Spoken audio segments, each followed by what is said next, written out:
Cette branche, elle fait la taille d'un arbre déjà. Le désarroi pour cette habitante de Saint-Tropez. Devant ses yeux, des pins parasols parfois centenaires sont abattus. Je ne m'attendais pas à ça. Je m'attendais pas à ça. On savait qu'ils allaient certainement élaguer, couper, mais les abattre comme ça, c'est quand même un crève-cœur.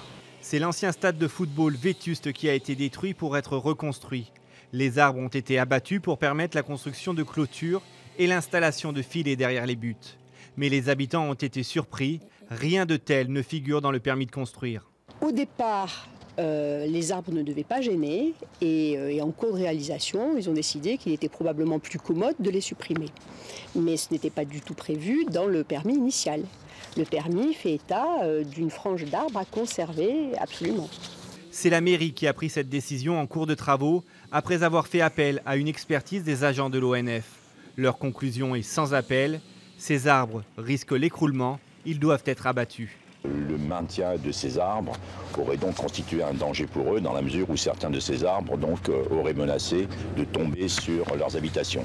De nouveaux arbres devraient être plantés à la place des pins parasols. Derrière cette polémique souffle le parfum d'un début de campagne électorale à quelques mois des municipales.